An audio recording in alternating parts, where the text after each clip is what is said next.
1. En mis años mozos y más vulnerables mi padre me dio un consejo que desde aquella época no ha dejado de darme vueltas en la cabeza.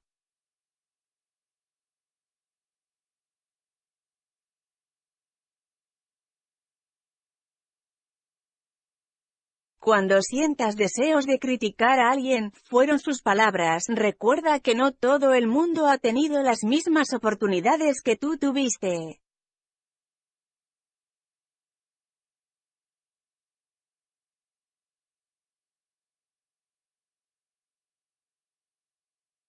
No dijo nada más, pero como siempre nos hemos comunicado excepcionalmente bien. A pesar de ser muy reservados, comprendí que quería decir mucho más que eso.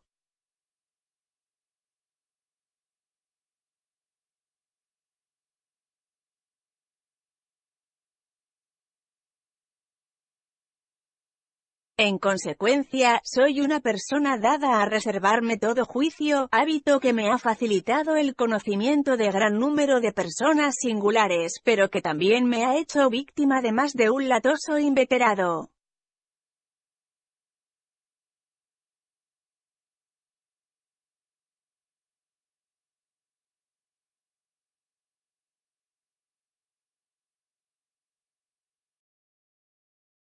La mente anormal es rápida en detectar esta cualidad y apegarse a las personas normales que la poseen. Por haber sido partícipe de las penas secretas de aventureros desconocidos, en la universidad fui acusado injustamente de ser político.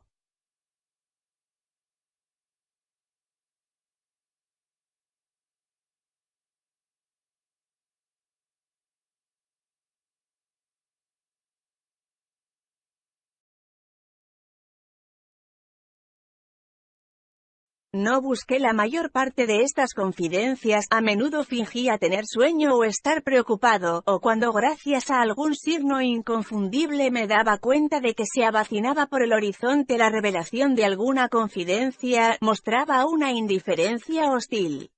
Y es que las revelaciones íntimas de los jóvenes, o al menos la manera como las formulan, son, por regla general plagios o están deformadas por supresiones obvias.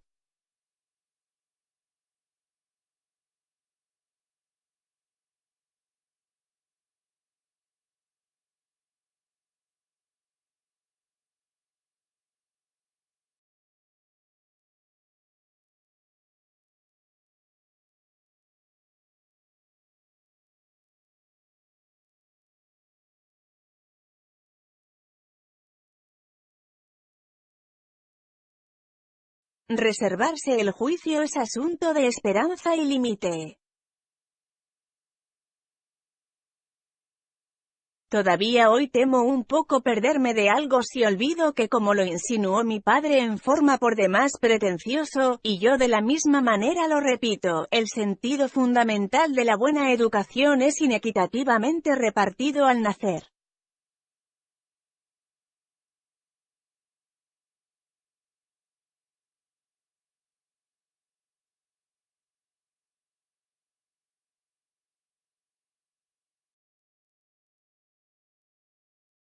Y tras vanagloriarme de este modo de mi tolerancia, he de admitir que tiene un límite.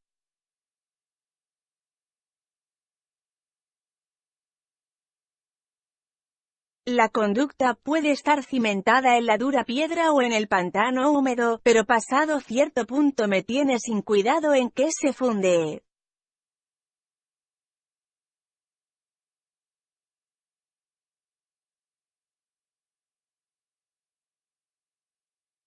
Cuando regresé del este en el otoño sentí deseos de que el mundo estuviera de uniforme y con una especie de eterna vigilancia moral. No quería más excursiones desenfrenadas con atisbos privilegiados al corazón humano.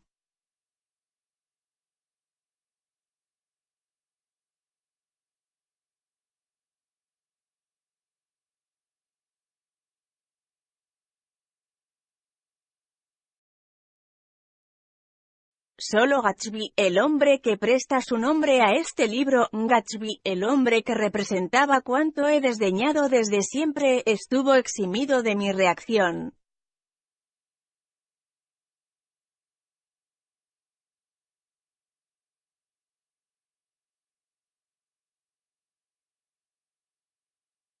Si por personalidad se entiende una serie ininterrumpida de gestos exitosos, entonces había algo fabuloso en él, una sensibilidad a flor de piel hacia las promesas de la vida, como si estuviera vinculado a uno de aquellos intrincados aparatos que registran terremotos a 10.000 millas de distancia.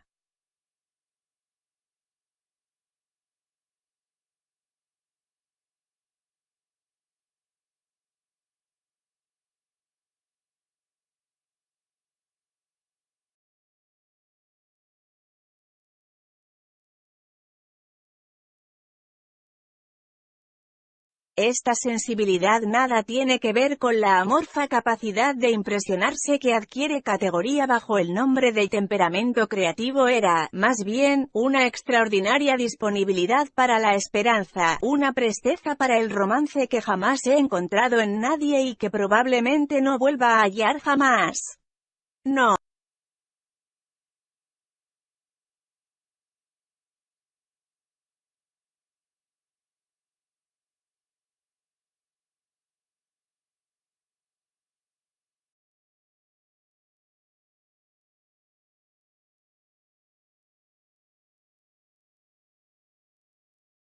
Gatsby resultó bien al final, fue más bien aquello que lo devoró, esa basura hedionda que flotaba en la estela de sus sueños, lo que mató por un tiempo mi interés por las congojas intempestivas y las efímeras dichas de los hombres.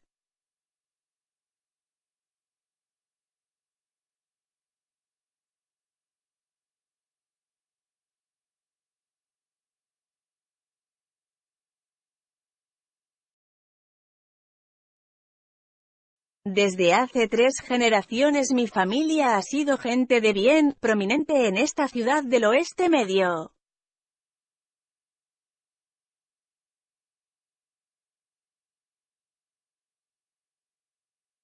Los Carraway son una especie de clan que, según una tradición suya, desciende de los duques de Buccleuch, pero el verdadero fundador de la rama a la cual pertenezco fue el hermano de mi abuelo, que vino a este lugar en el año 51, envió un reemplazo a la guerra civil y fundó la ferretería mayorista que mi padre administra hoy.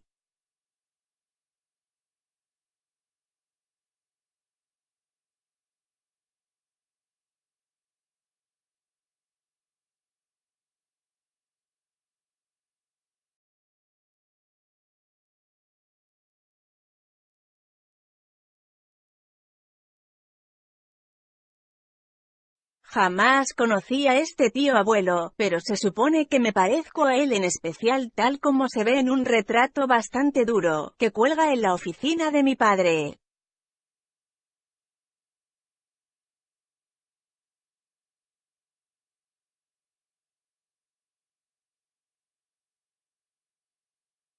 Me gradué en New Haven en 1915, exactamente un cuarto de siglo después de que mi padre lo hiciera, y al poco tiempo participé en aquella emigración teutónica tardía conocida como la Gran Guerra.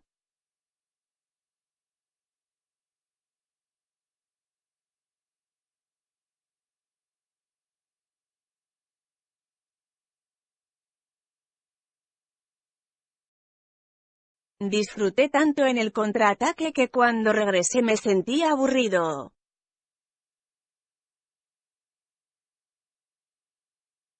En lugar de ser todavía el cálido centro del universo, el Oeste Medio parecía ahora el raído extremo del mundo, razón por la cual decidí dirigirme hacia el este y aprender el negocio de bonos y valores.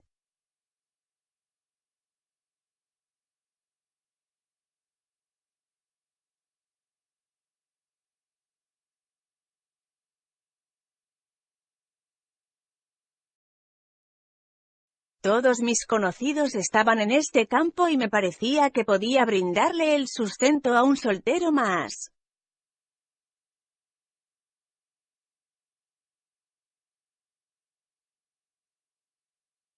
Mis tíos hablaron del asunto como si estuviesen escogiendo un colegio para mí, y al fin dijeron, pues, bueno, con grandes dudas y caras largas.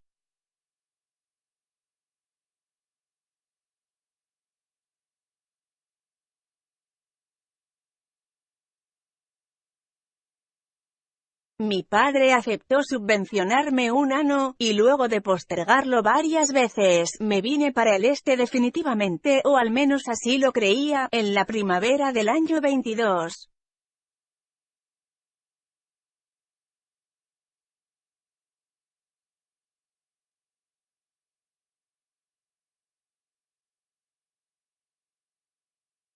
Lo más práctico habría sido encontrar alojamiento en la ciudad, pero como la estación era calurosa y yo acababa de abandonar una región de grandes campos y árboles acogedores cuando un campanero de la oficina me insinuó que alquiláramos juntos una casa en un pueblo vecino, la idea me sonó.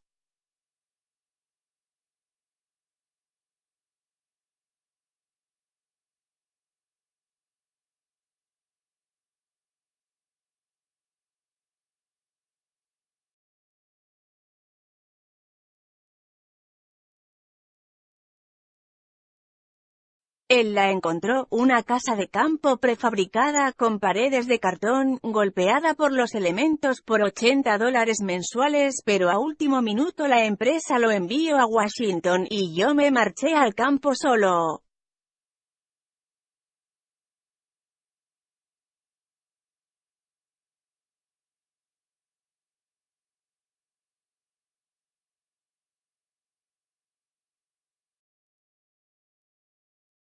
Tema un perro al menos lo tuve durante varios días, antes de que escapara, un viejo Dodge y una criada oriunda de Finlandia que me tendía la cama, hacía el desayuno y masculaba máximas finlandesas junto a la estufa eléctrica.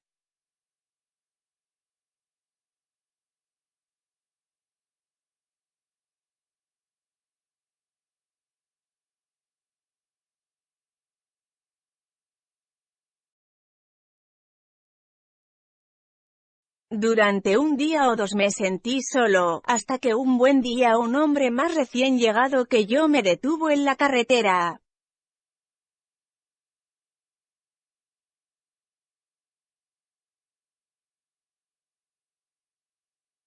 ¿Por dónde se llega al pueblo de Wester?, me preguntó, sin saber qué hacer.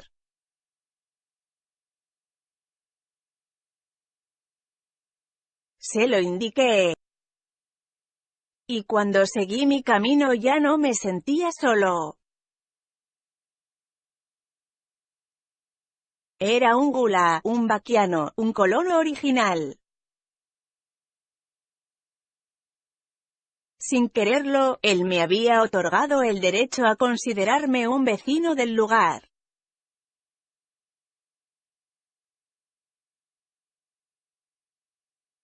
Y entonces, gracias al sol y a los increíbles brotes de hojas que nacían en los árboles, a la manera como crecen las cosas en las películas de cámara rápida, sentí la familiar convicción de que la vida estaba empezando de nuevo con el verano.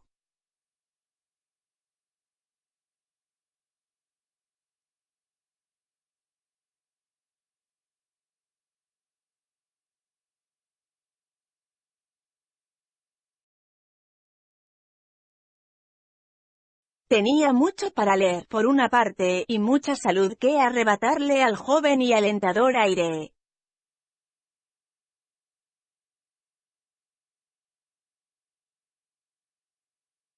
Me compré una docena de obras sobre bancos, crédito y papeles de inversión, que se erguían en el estante, en rojo y oro, como dinero recién acuñado, prometiendo revelar los resplandecientes secretos que solo Midas, Morgan y Mecenas conocían.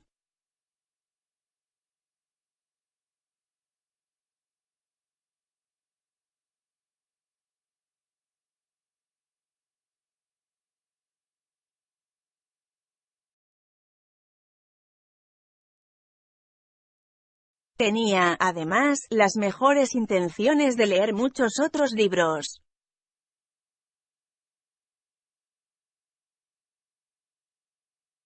En la universidad fui uno de aquellos estudiantes que se inclinan por la literatura. Un año escribí varios editoriales muy solemnes y obvios para el Yale News, y ahora traería de nuevo estas cosas a mi vida, para convertirme en el más limitado de los especialistas, el hombre cultivado.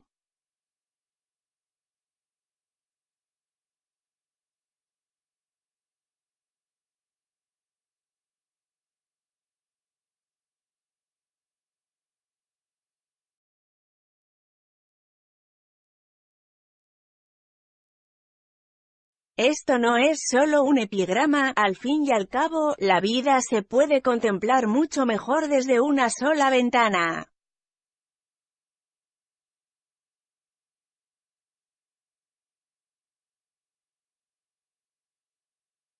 Fue azar que alquilé una casa en una de las comunidades más extrañas de Norteamérica.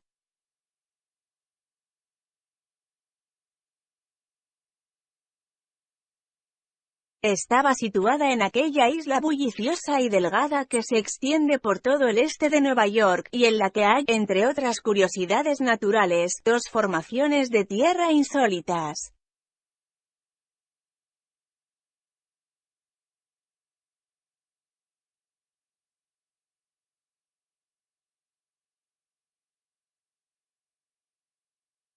A 20 millas de la ciudad, un par de enormes huevos, idénticos en contorno y separados solo por una bahía de cortesía, penetran en el cuerpo de agua salada más domesticado del hemisferio occidental, el Gran Corral Húmedo de Long Island Sound.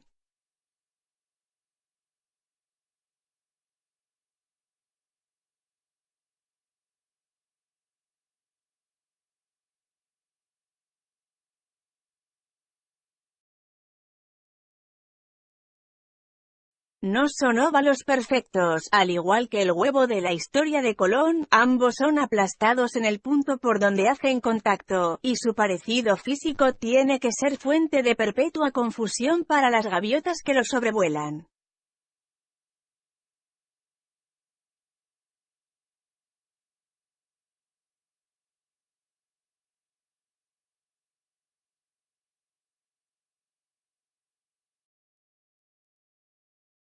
Para las criaturas no aladas, un fenómeno más llamativo es lo disímiles que son en todo salvo en forma y tamaño.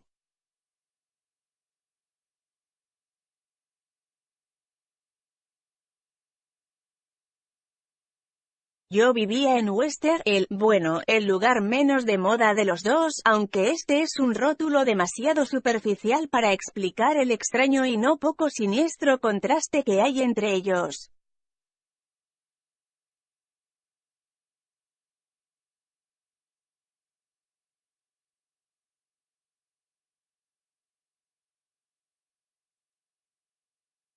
Mi casa quedaba en la punta misma del huevo, a solo 50 yardas del estuario, apabullada por dos inmensos palacetes que se alquilaban por 12 o 15 mil dólares la temporada.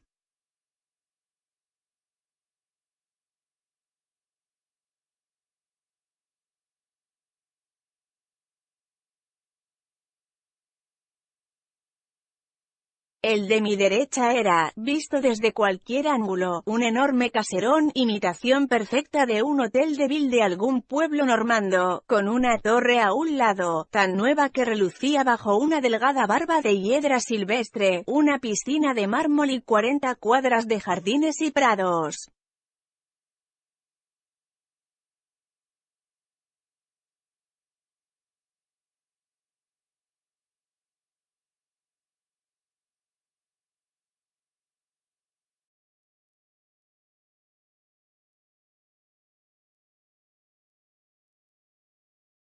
Era la mansión de Gatsby. O mejor, puesto que aún no conocía al señor Gatsby, era la mansión donde habitaba el caballero de este apellido.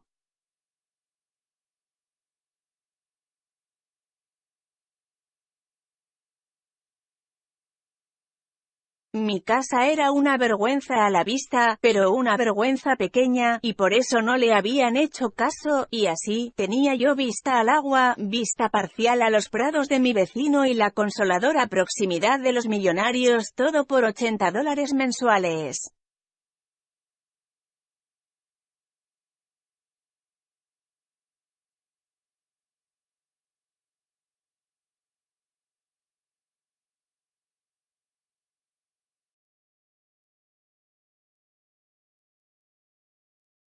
Al otro lado de la bahía de cortesía rutilaban junto al agua los palacetes blancos de los refinados habitantes de Easter. La historia de este verano comienza en realidad la tarde en que fui a cenar a donde los Buchanan.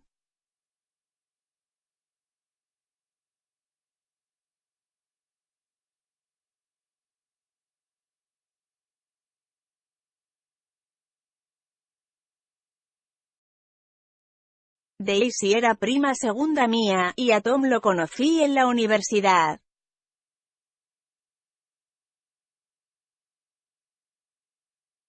Cuando la guerra había acabado de terminar pasé 2 días con ellos en Chicago.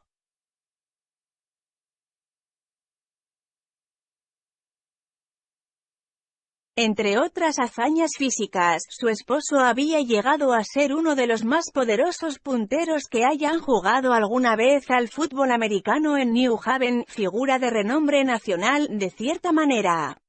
Era uno de aquellos hombres que a los 21 años han descollado tanto en un campo limitado que todo lo que sigue les sabe a anticlímax.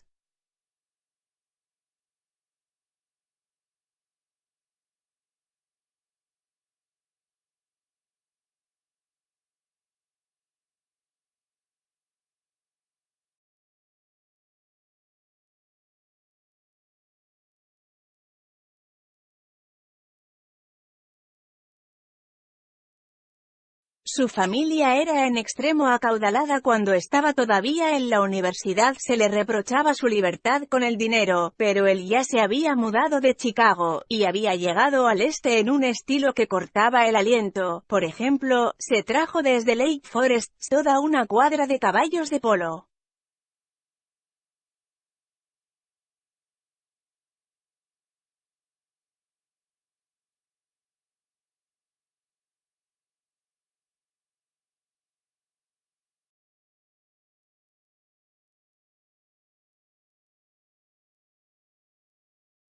No era fácil imaginarse que un hombre de mi propia generación pudiera ser tan adinerado como para hacer algo semejante.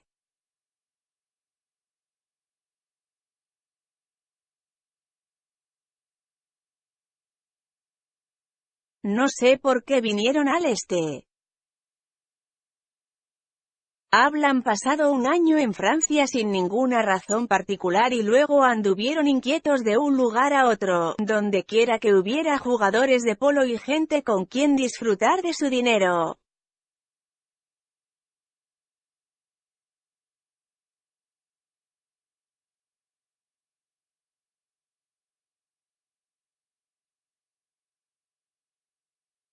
Daisy me dijo por teléfono que esta mudanza era definitiva, pero no le creí. No conocía bien el corazón de mi prima, pero sentía que Tom andaba por siempre con algo de ansiedad en pos de la dramática turbulencia de un irrecuperable partido de fútbol.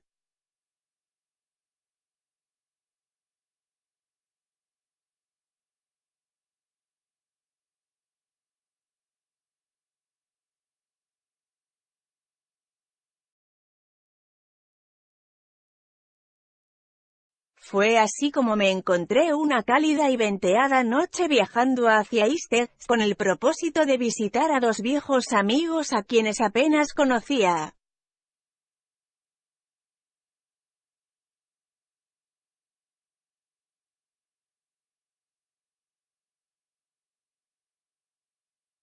Su casa era aún más recargada de lo que esperaba, una mansión colonial georgiana, en alegre rojo y blanco, con vista a la bahía.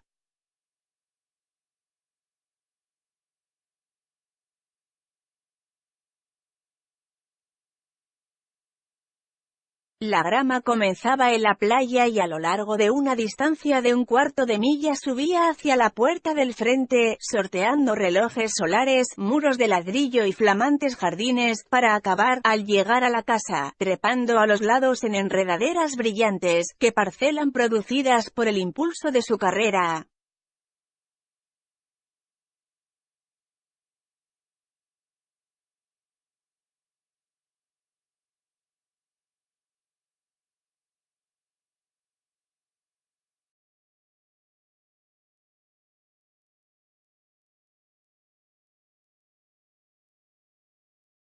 Quebraba la fachada una hilera de ventanales franceses, relucientes ahora por el oro reflejado y abiertos de par en par a la cálida y fresca tarde. Tom Buchanan, en traje de montar, estaba de pie en el pórtico delantero, con las piernas separadas.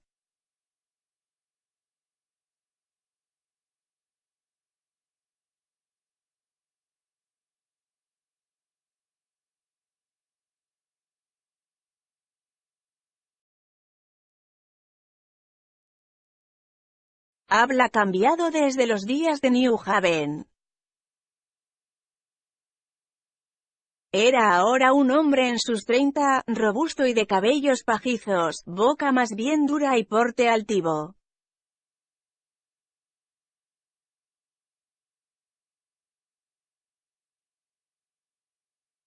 Un par de brillantes ojos arrogantes habían establecido su dominio sobre el rostro, haciéndole aparecer siempre como echado hacia adelante con agresividad.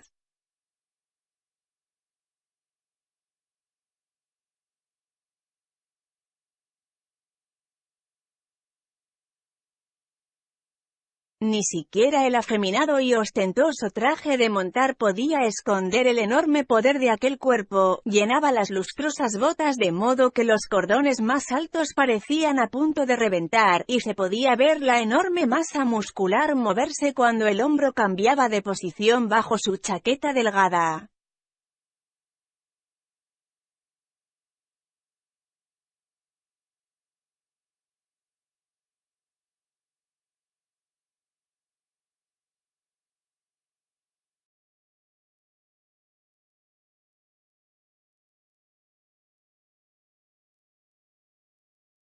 Era un cuerpo capaz de ejercer enorme poder, o un cuerpo cruel.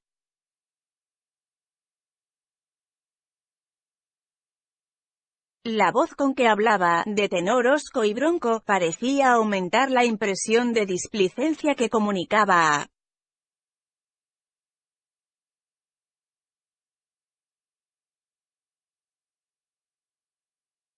Había en ella un toque de desdén paternalista, incluso cuando se dirigía a personas que se apreciaba, y en New Haven más de uno lo detestó a morir.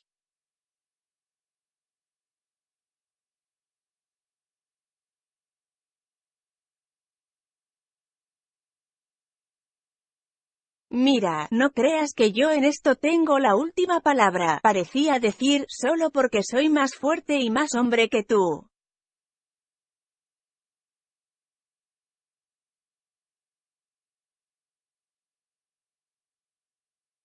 En la universidad habíamos pertenecido a la misma cofradía y aunque jamás fuimos íntimos, siempre tuve la impresión de que tenía de mí una buena opinión, y de que, con aquella ansiedad brusca y provocativa tan suya, deseaba que yo lo apreciara.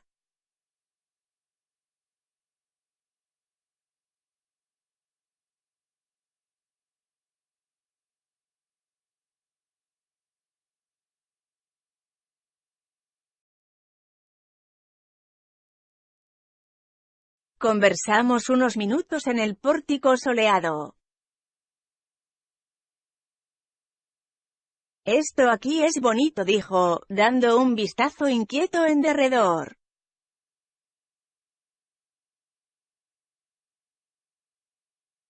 Haciéndome girar por el antebrazo, movió una de sus manos anchas y aplanadas para señalar el paisaje, incluyendo en su barrido un jardín italiano en desnivel, media cuadra de rosas intensas y pungentes y un bote motorizado, de nariz levantada que hacía salir la marea de la playa.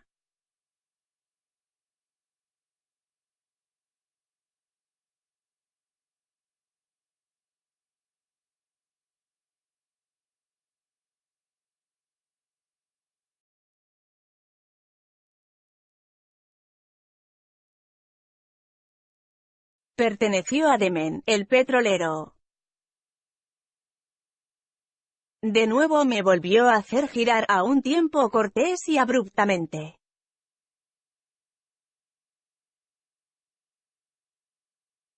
Entremos.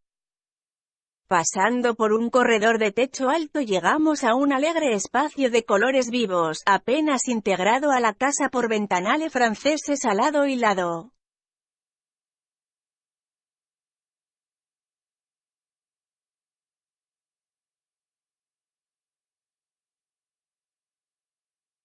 Los ventanales blancos estaban abiertos del todo y resplandecían contra el césped verde de la parte de afuera, que parecía entrarse un poco a la casa.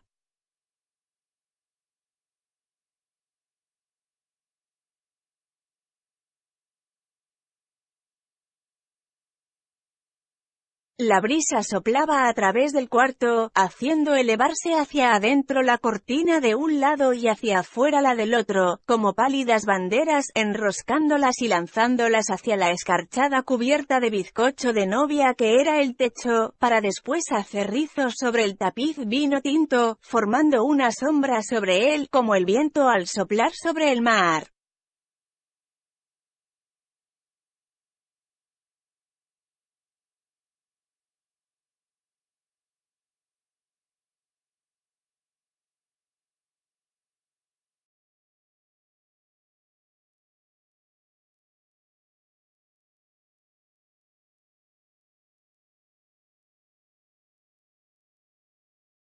El único objeto completamente estacionario en el cuarto era un enorme sofá en el que habla dos mujeres a flote como sobre un globo anclado.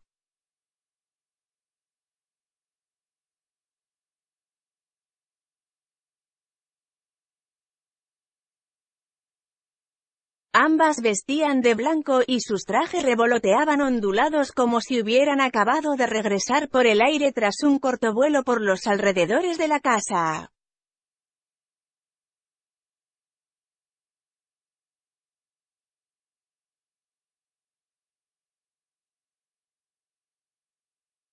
Debí haber permanecido unos instantes escuchando el restañar y revolotear de las cortinas y el crujir del retrato de la pared.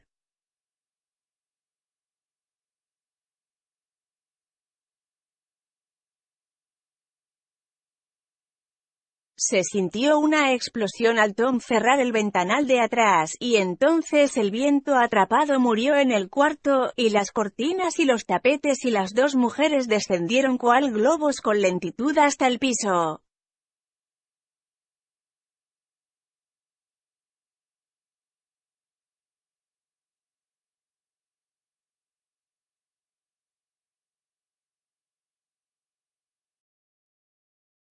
La menor de ellas me era desconocida.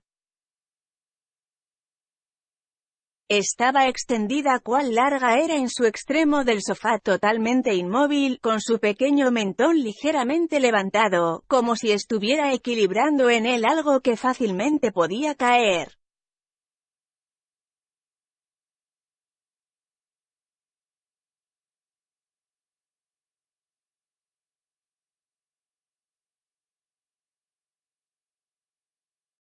Si me vio por el rabillo del ojo, no dio ninguna muestra de ello, es más, me sorprendí a mí mismo a punto de balbucir una disculpa por haberla molestado con mi entrada.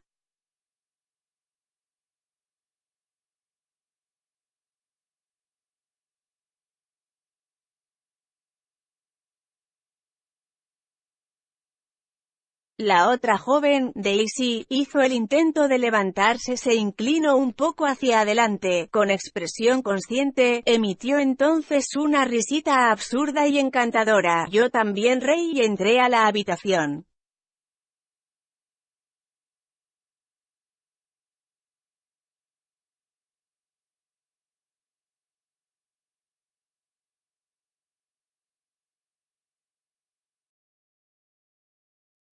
Estoy paralizada de la felicidad. De nuevo rió, como si hubiera dicho algo muy ingenioso, me estrechó la mano un momento, me miró a la cara, y juró que no había nadie en el mundo a quien deseara tanto ver.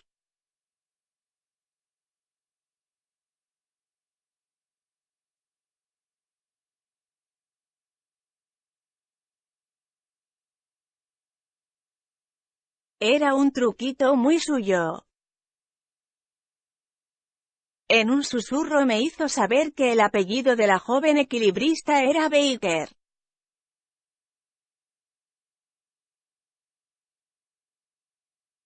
He oído decir que el susurro de Daisy servía solo para hacer que la gente se inclinara hacia ella, crítica sin importancia que en nada lo hacía menos atractivo.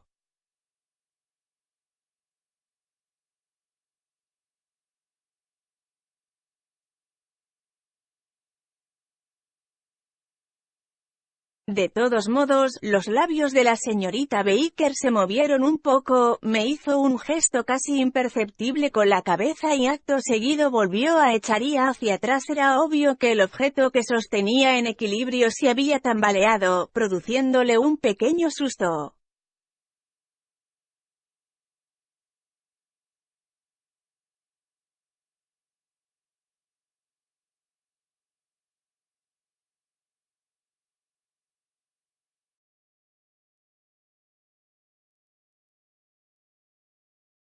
De nuevo una especie de disculpa llegó a mis labios. Casi cualquier exhibición de total autosuficiencia arranca de mí un atónito tributo.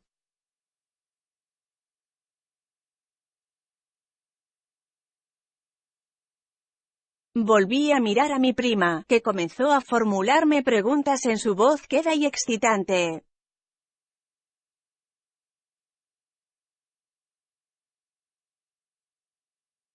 Es la clase de voz que el oído sigue en sus altos y bajos como si cada emisión fuese un arreglo musical que nunca jamás volverá a ser ejecutado.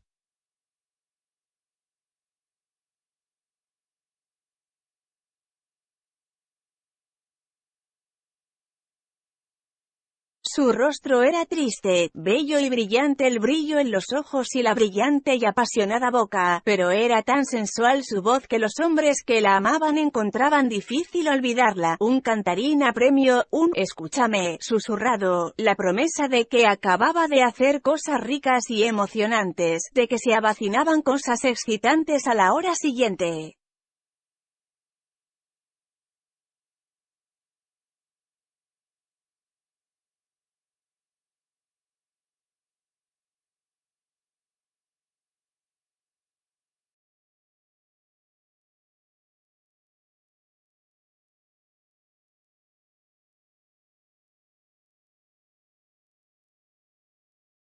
Le comenté que en mi viaje hacia el este había pasado un día en Chicago y que una docena de personas le mandaban saludes conmigo.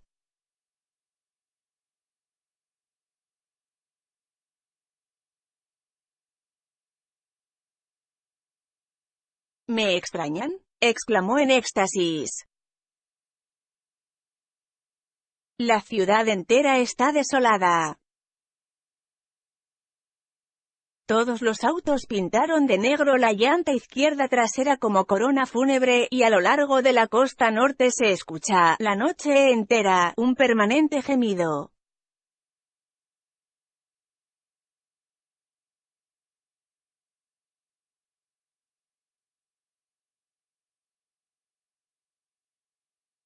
¡Qué maravilla! Regresemos, Tom, mañana mismo. Y entonces agregó, como sin darle importancia, tienes que conocer a la niña.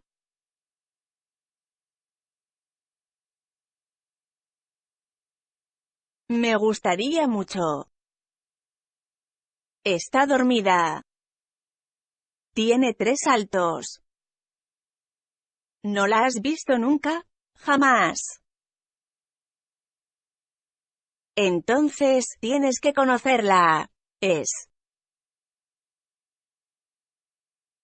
Tom Buchanan, que había estado moviéndose inquieto de un lado a otro por el cuarto, se detuvo y dejó descansar su mano en mi hombro.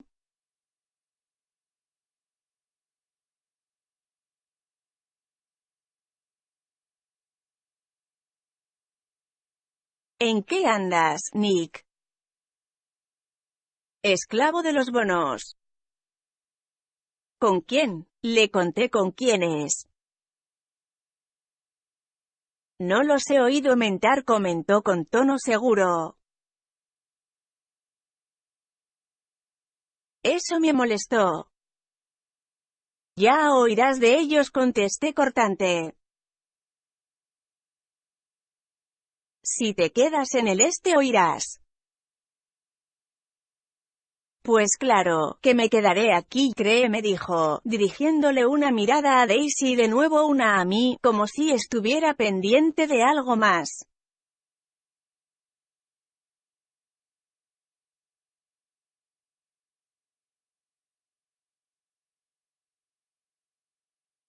Sería un tonto si me fuera a vivir a otra parte.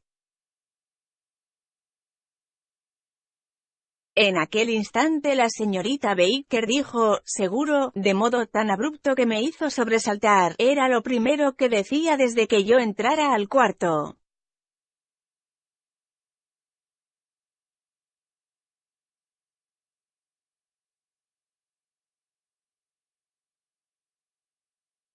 Era evidente que esto la sorprendió tanto a ella como a mí, porque dio un bostezo, y con una serie de movimientos rápidos y precisos se puso de pie y se integró al cuarto.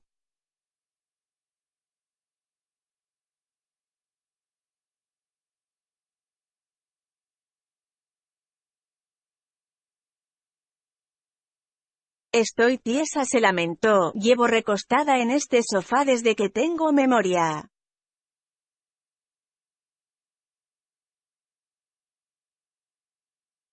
No me mires a mí, replicó Daisy. Toda la tarde me la he pasado tratando de convencerte de que vayamos a Nueva York.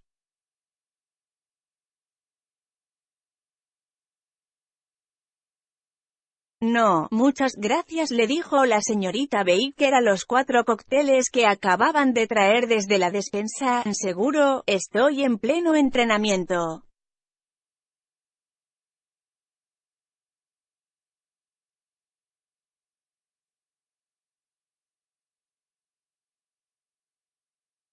Su anfitrión la miró incrédulo.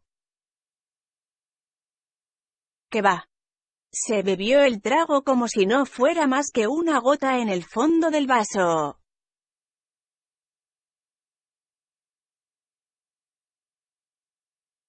No me explico cómo logras llevar a cabo alguna cosa a veces.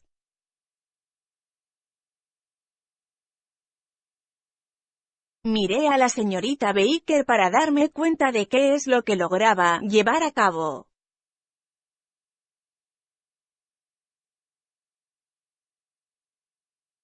Disfrutaba mirándola.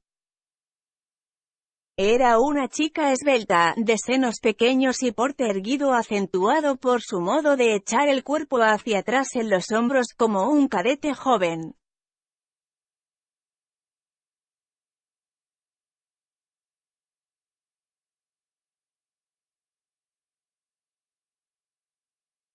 Sus ojos grises, entrecerrados por el sol, me devolvieron la mirada con una curiosidad recíproca y cortés desde su rostro pálido, encantador e insatisfecho.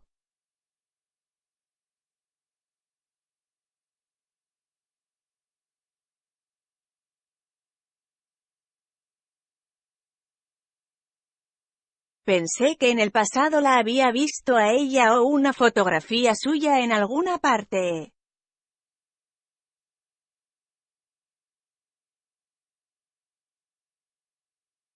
Usted vive en West End, notó con desprecio. Conozco a alguien allí. No conozco a nadie. Usted debe conocer a Gatsby. ¿Gatsby?, preguntó Daisy. ¿Cuál Gatsby?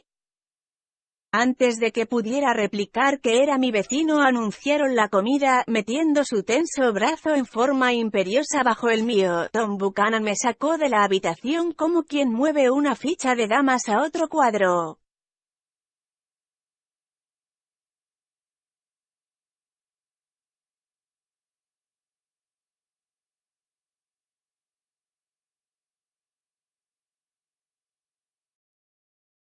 Esbeltas, lánguidas, las manos suavemente posadas sobre las caderas, las dos jóvenes señoras nos precedieron en la salida a la terraza de colores vivos, abierta al ocaso, en donde 4 velas titilaban sobre la mesa en el viento ya apaciguado.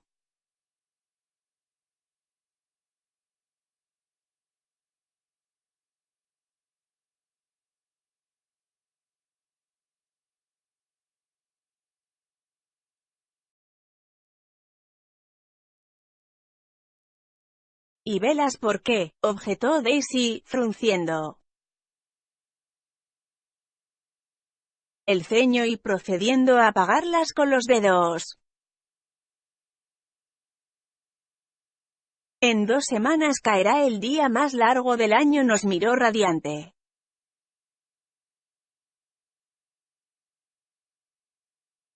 ¿Esperas siempre el día más largo del año y después se te pasa por alto?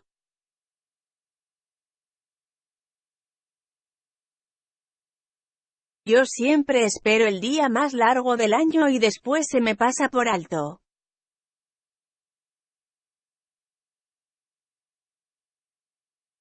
Tenemos que hacer algún programa, bostezó la señorita Baker, sentada a la mesa como si estuviera a punto de irse a la cama.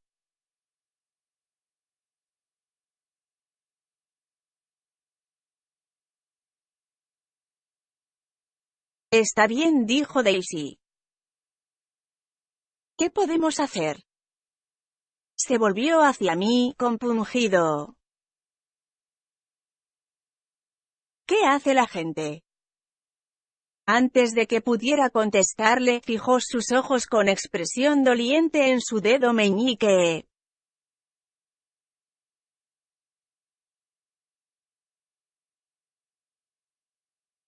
Mira, se quejó, está lastimado. Todos miramos. Tenía el nudillo amoratado. Fuiste tú, Tom, dijo acusadora. Sé que fue sin culpa, pero fuiste tú. Eso me gano por haberme casado con un bruto. Fue el espécimen de hombre grande y grueso, un completo mastodonte.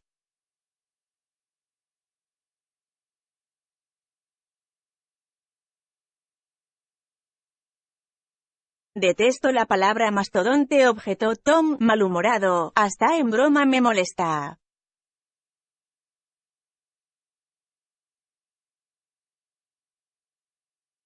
Mastodonte, insistió Daisy. Algunas veces ella y la señorita Baker hablaban al tiempo, con disimulo y con una frivolidad burletera, que no podía llamarse charla, tan fría como sus vestidos blancos y sus ojos impersonales, vacíos de todo deseo.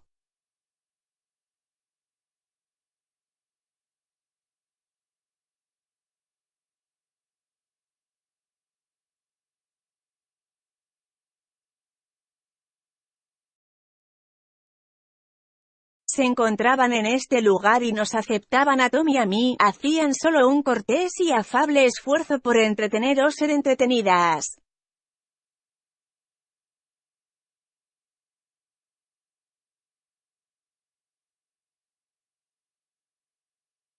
Sabían que muy pronto terminarían de cenar y muy pronto también la tarde, como si nada importara, sería arrinconada.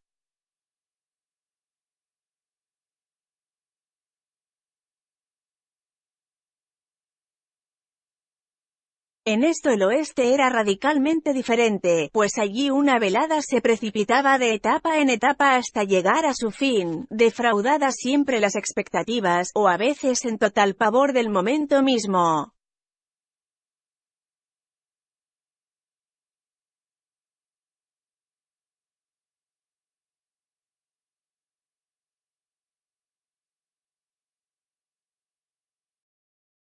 Tú me haces sentir poco civilizado, Daisy, confesé al calor de mi segundo vaso de un clarete soberoso espectacular.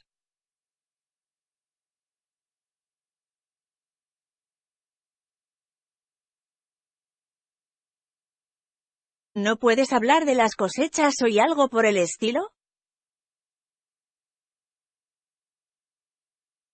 No me refería a nada en especial cuando hice este comentario, pero fue acogido de un modo que no esperaba.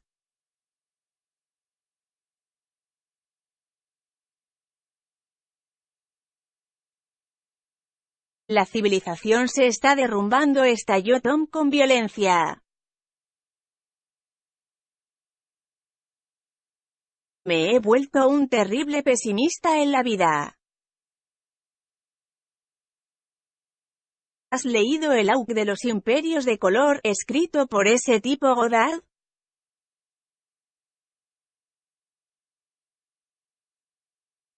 Oh, no respondí, muy sorprendido por su tono. Pues es un magnífico libro, que todo el mundo debería leer.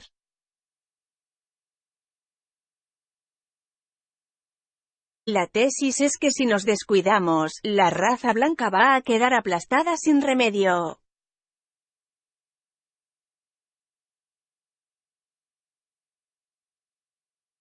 Es algo científico, está demostrado. Tom se nos está volviendo muy profundo, dijo Daisy con una expresión de tristeza indiferente.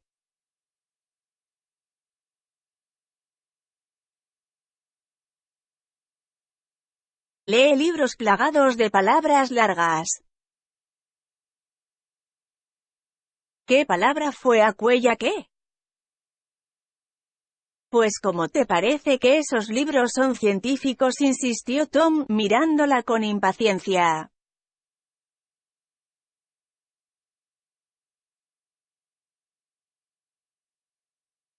Ese tipo sabe cómo son las cosas. Nos corresponde a nosotros, la raza dominante, estar atentos para que esas otras razas no se apoderen del control.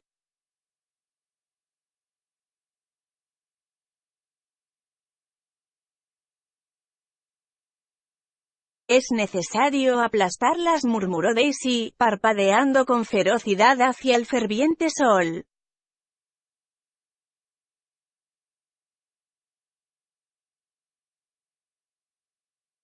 Ustedes deberían vivir en California, comenzó la señorita Baker, pero Tom la interrumpió, moviéndose pesadamente en su asiento.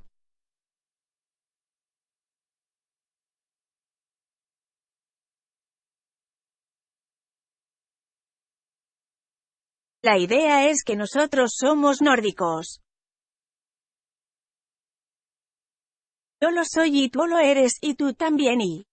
Después de una vacilación infinitesimal incluyó a Daisy con un gesto de la cabeza y ella me guiñó el ojo de nuevo, y nosotros hemos sido los artífices de todas las cosas que conforman la civilización, ciencia y arte y todo lo demás.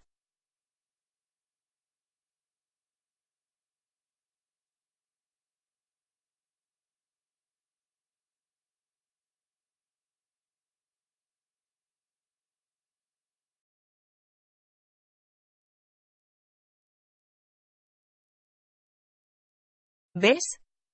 Su concentración tenía un no sé qué patético, como si su complacencia, más aguda que antaño, no le bastara ya.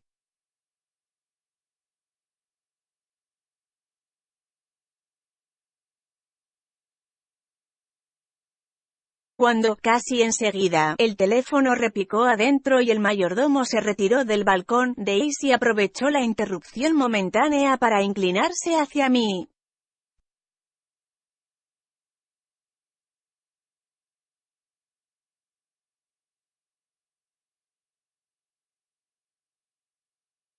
Te voy a contar un secreto de la familia, murmuró entusiasmada.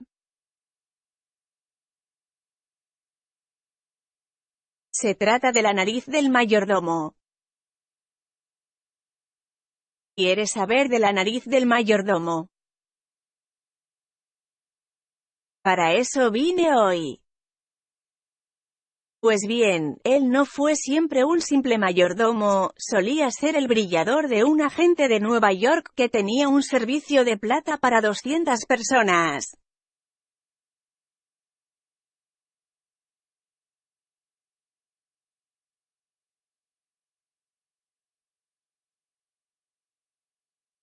De la mañana a la noche tema que brillarle, hasta que al cabo de un tiempo comenzó a afectársele la nariz.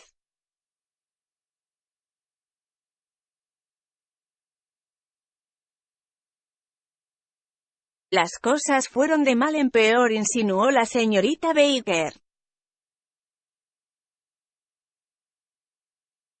Sí, fueron de mal en peor, hasta que se vio obligado a renunciar a su cargo.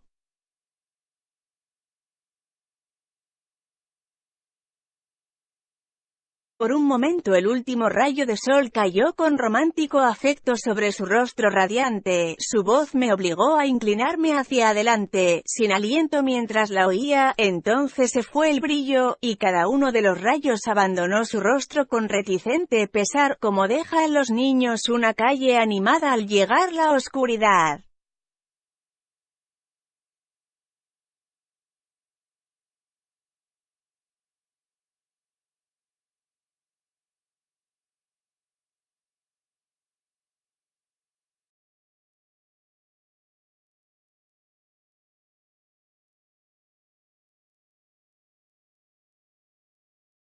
El mayordomo regresó y le dijo a Tom en secreto algo que lo puso de mal humor, echó entonces hacia atrás su silla y sin decir palabra entró en la casa.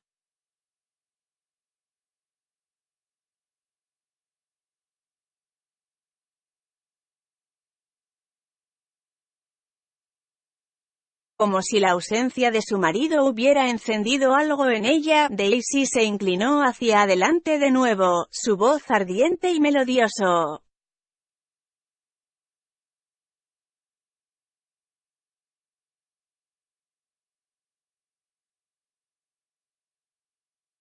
Me encanta verte en mi mesa, Nick.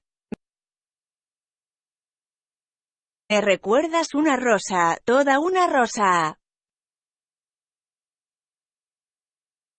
¿No? Se volvió hacia la señorita Baker en busca de confirmación.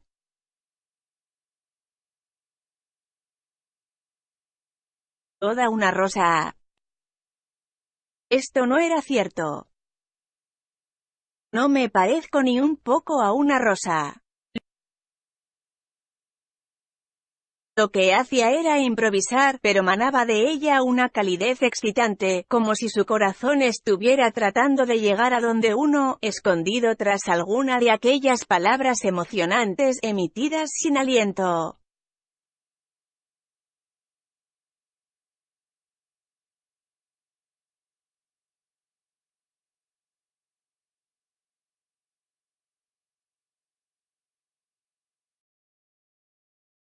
De pronto, arrojó la servilleta sobre la mesa, se excusó y entró en la casa.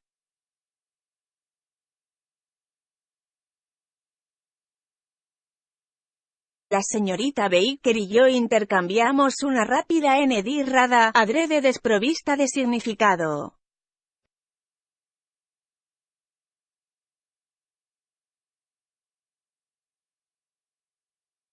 Me encontraba a punto de hablar cuando ella se sentó atenta y dijo, «Chísete», en tono de advertencia.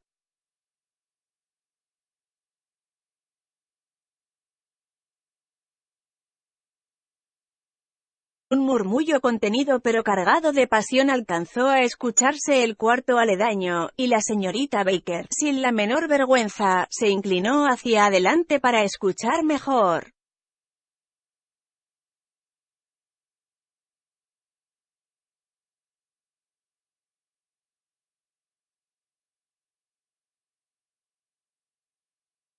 El murmullo vibró en los límites de la coherencia, se apagó, creció excitado y cesó por completo.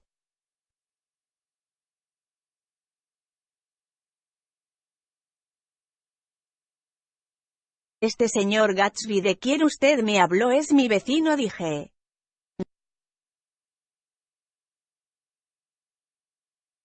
No hable. Quiero oír qué pasa.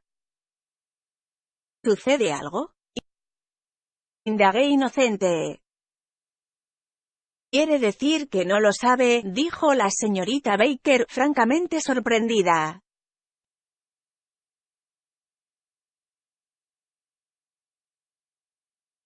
Yo pensé que todo el mundo estaba enterado. Yo no. Pues dijo con vacilación, Tom tiene una mujer en Nueva York.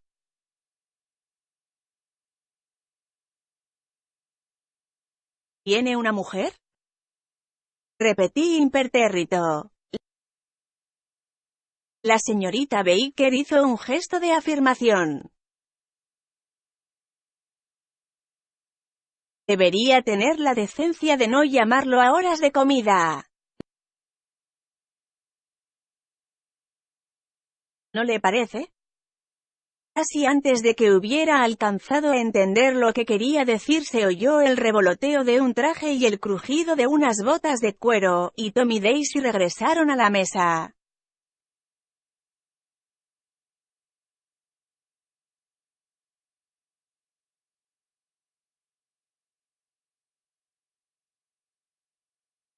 No se pudo evitar, exclamó Daisy con tensa. Se sentó, dio una mirada inquisitivo a la señorita Baker, otra a mí, y continuó, me asomé y está muy romántico afuera.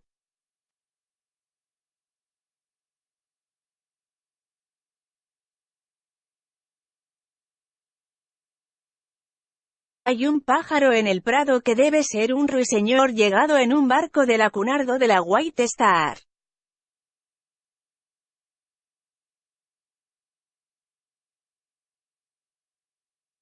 Está cantando, cantó su voz, qué romántico, ¿no, Tom?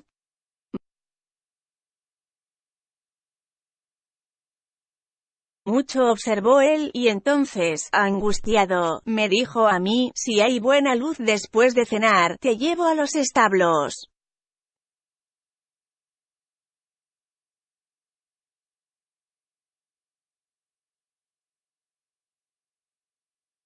De pronto se oyó sonar el teléfono adentro, y al hacerle Daisy a Tom un gesto contundente con la cabeza, el tema del establo, o mejor, todos los temas, se desvanecieron en el aire.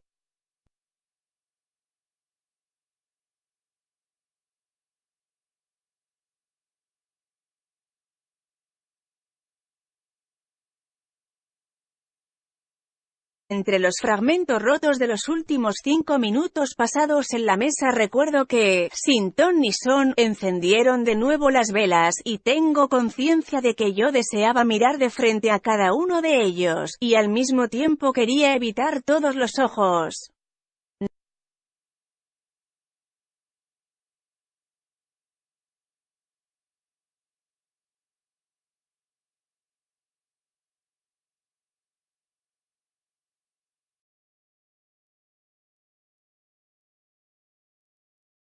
No podía adivinar qué pensaban Daisy y Tom, pero dudo que incluso la señorita Baker, que parecía dueña de un atrevido escepticismo, fuera capaz de hacer caso omiso de la penetrante urgencia metálica de este quinto huésped.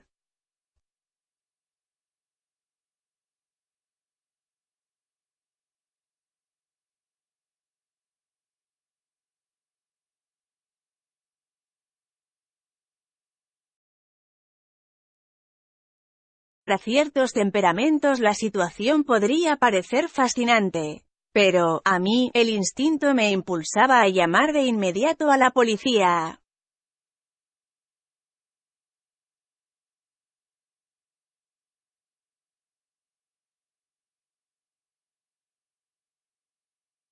Huelga decir, que los caballos no se mencionaron más.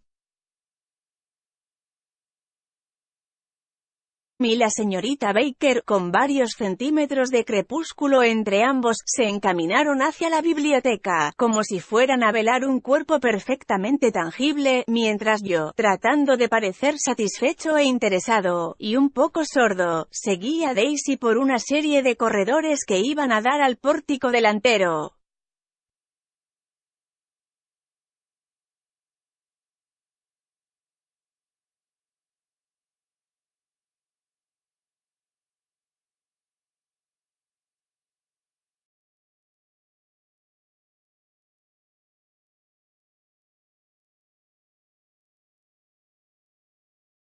En medio de su profunda oscuridad, nos sentarnos lado a lado en un diván de mimbre.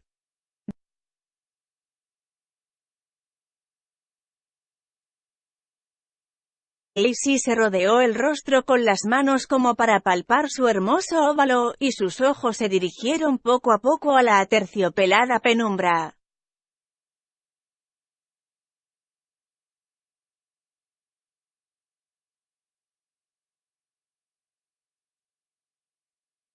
Viéndola poseída por turbulentas emociones le formulé una serie de preguntas sobre su hijita, preguntas que esperaba que la sedaran.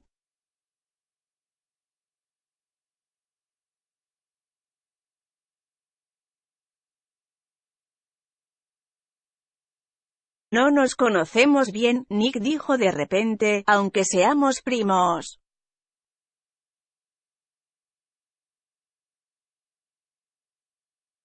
No viniste a mi boda. No habla regresado de la guerra. Cierto. Afiló. Pues, sí, Nick. He tenido malas experiencias y me he vuelto muy cínica con respecto a todo.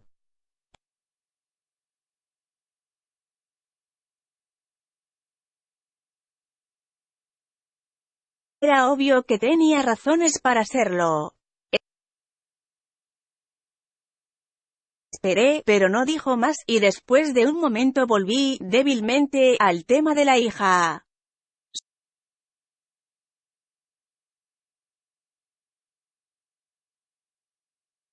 Supongo que hablará, comerá, y todo lo demás. Sí, claro, me miró ausente. Escucha, Nick, te voy a contar lo que dije cuando nació.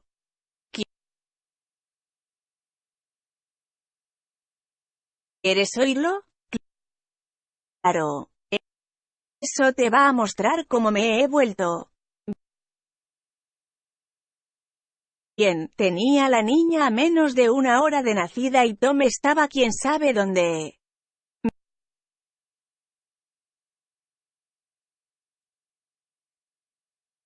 Me desperté del éter con un sentimiento de total desamparo, y ahí mismo le pregunté a la enfermera si era niño o niña.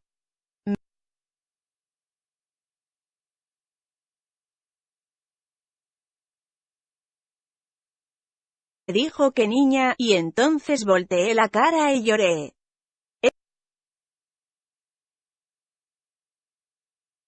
Está bien, dije, me alegro de que sea niña. Pero confío en que sea tonta, lo mejor que le puede pasar a una niña en este inmundo es ser una hermosa tontita.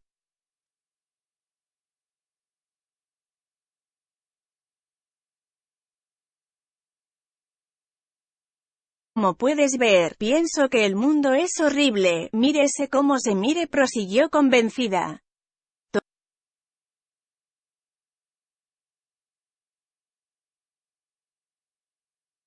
Todo el mundo lo cree, hasta la gente más avanzada.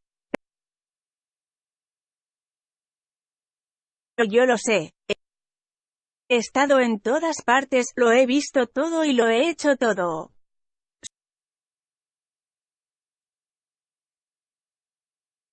Sus ojos, desafiantes como los de Tom, se movieron veloces en derredor río con emotivo desdén.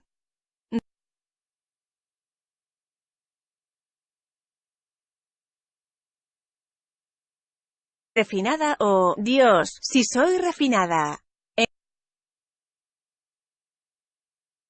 En el instante en que se quebró su voz, dejando de atraer mi atención y mi credulidad, me di cuenta de la falta de sinceridad básica de cuanto había dicho.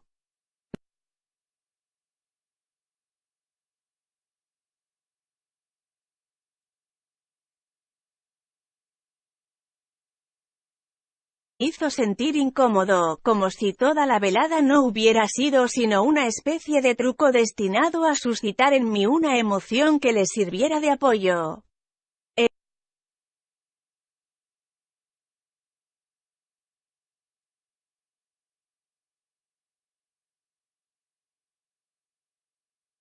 Esperé, y dicho y hecho, un segundo después me miro con la más postiza de las sonrisas en su hermoso rostro, que confirmaba su pertenencia a una sociedad secreta muy distinguida, de la que ella y su marido eran miembros.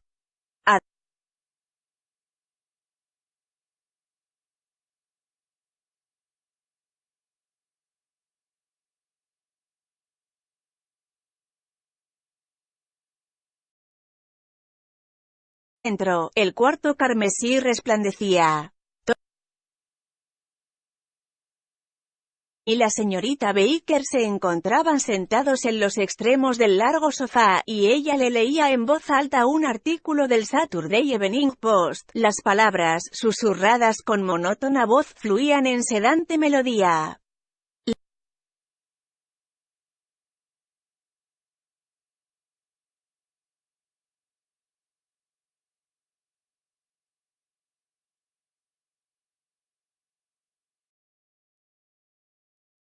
Luz de la lámpara, brillante en las botas de Tommy, opaca en el cabello de la joven, color amarillo de hoja otoñal, se reflejaba en el periódico en el momento en que ella volteó la página con una crispación de los delgados músculos de sus brazos.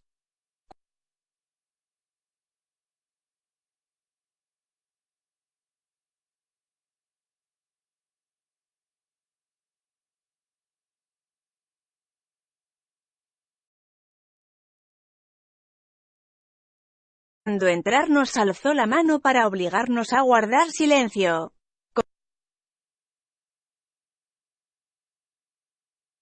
Continuará, dijo arrojando el periódico sobre la mesa, en nuestro próximo número.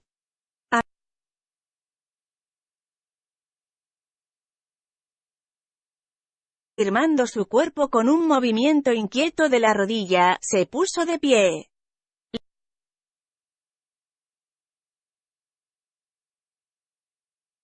Las 10 de la noche, anotó, encontrando, aparentemente, la hora en el techo.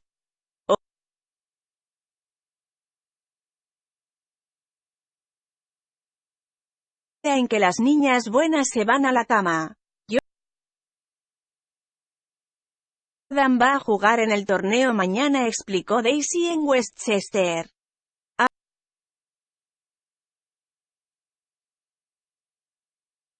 Usted es Jordan Baker. Ya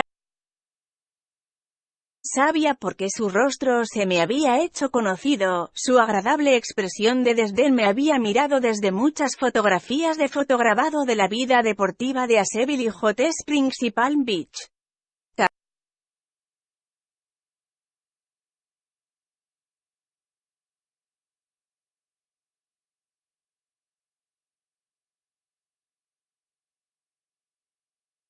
También había oído una historia sobre ella, negativa y desagradable, pero hace tiempo se había olvidado de qué se trataba.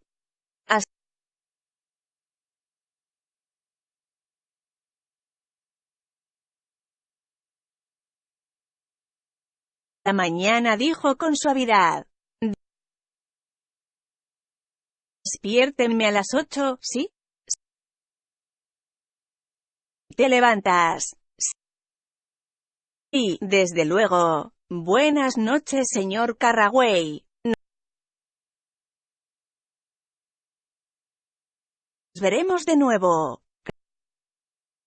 Claro que lo harás, confirmó Daisy. Es más, me dan ganas de arreglar un matrimonio. En a menudo, Nick y yo. ¿Cómo decirlo? Echaré a uno en brazos del otro.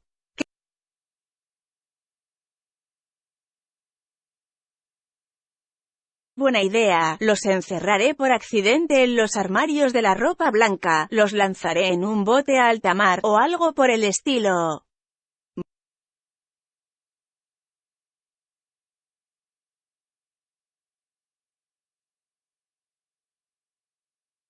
Buenas noches, gritó la señorita Baker desde las escaleras. No oí nada. Es una buena muchacha, dijo Tom al cabo de un rato. No la deberían dejar corretear por todo el país de esta manera.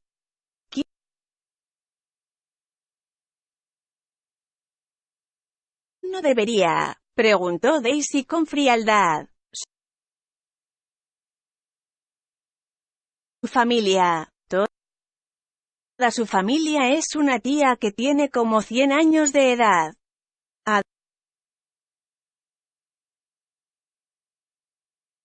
Además, Nick va a cuidar de ella, ¿no es así, Nick?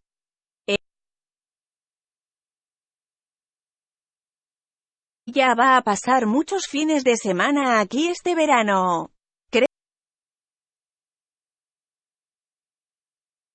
Creo que la influencia de un hogar le va a ser muy provechosa.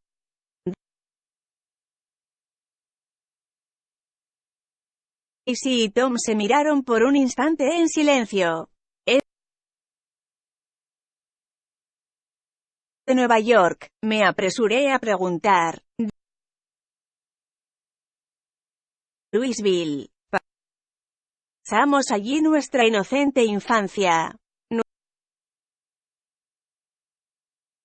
hermosa e inocente. ¿Le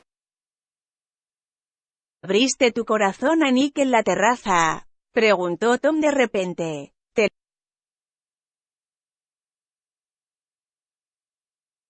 lo abrí y me miró. No creo acordarme, me parece que hablamos de la raza nórdica.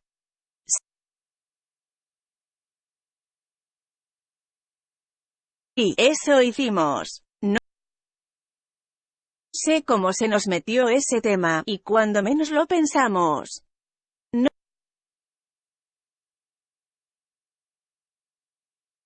creas todo lo que te cuenta, Nick me aconsejó. Sin darte importancia dije que nada había escuchado, pocos minutos después me levanté para irme a casa.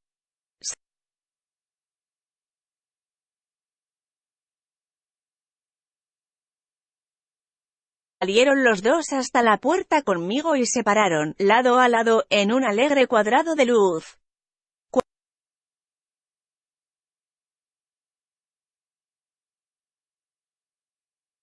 Cuando encendí el auto, Daisy me llamó con voz imperiosa. Espera.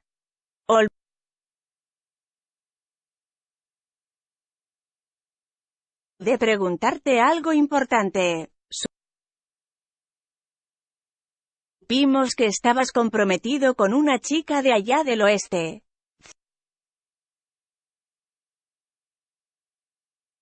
¿Cierto?, corroboró Tom con gentileza. Nos contaron que estabas comprometido. Es una calumnia. Soy demasiado pobre. Pero lo oímos decir, insistió Daisy, sorprendiéndome al abrirse de nuevo como una flor. Se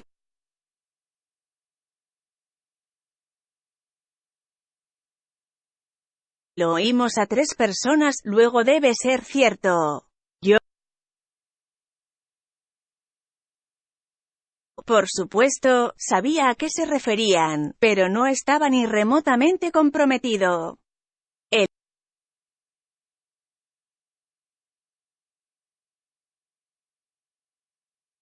El hecho que los chismosos hubieran publicado sus amonestaciones fue una de las razones que me trajeron al este. No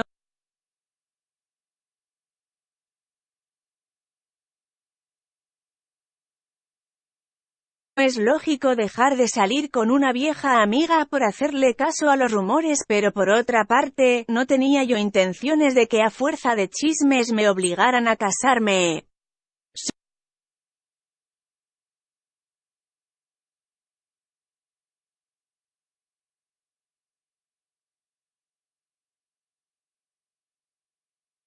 Su interés en mí me conmovió un poco y los volvió un tanto menos remotamente ricos. De todos modos me sentía confundido y un poco asqueado cuando me marché. Me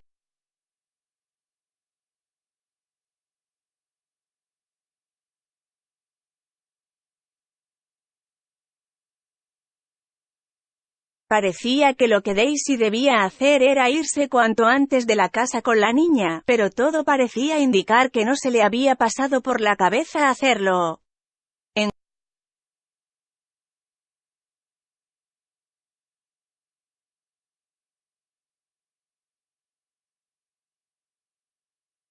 cuanto a Tom, el hecho de que tuviera una mujer en Nueva York me sorprendía muchísimo menos que verlo deprimido por un libro.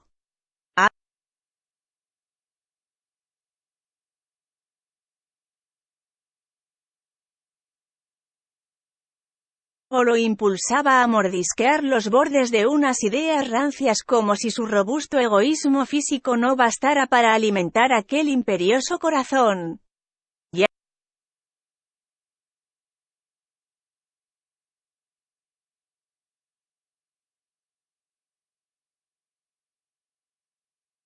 Se reflejaba bien el verano en los techos de las hosterías y en las estaciones de camino donde las nuevas bombas de gasolina roja se erguían en medio de sus fuentes de luz. Cuando llegué a mi predio en West Egg, puse el auto bajo el cobertizo y me senté un rato sobre una podadora abandonada en el césped. El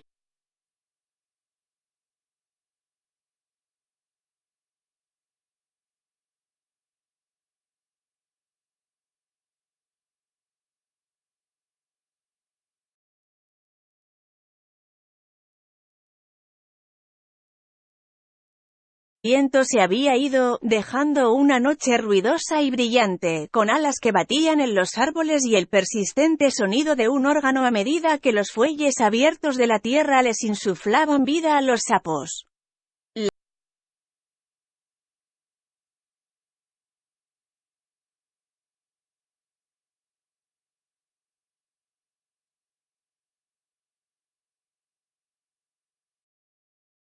Silueta de un gato en movimiento se recortó contra los rayos de la luna, y al volver mi cabeza para mirarlo, me di cuenta de que no me encontraba solo. A unas 50 yardas, la figura de un hombre con las manos en los bolsillos, observando de pie la pimienta dorada de las estrellas, había emergido de las sombras de la mansión de mi vecino.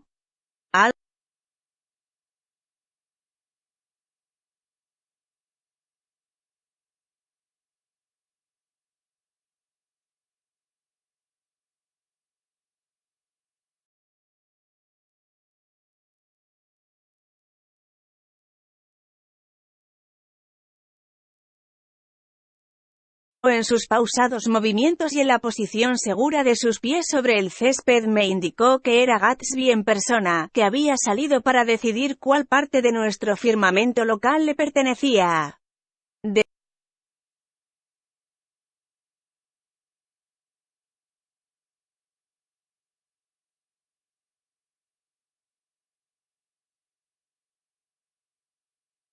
Decidí llamarlo. La señorita Baker lo había mencionado en la comida, y esto era suficiente para una presentación.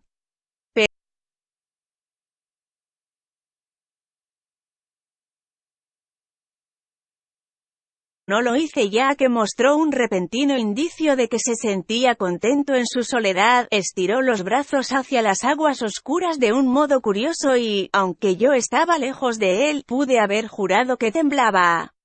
Sí.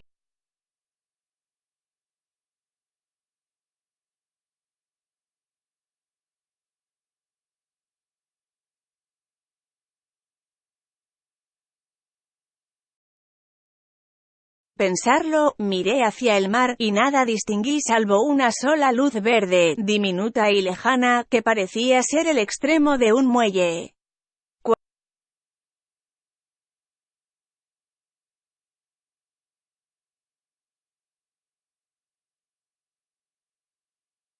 Cuando volví a mirar hacia Gatsby, este había desaparecido y yo me encontraba solo de nuevo en la turbulenta oscuridad.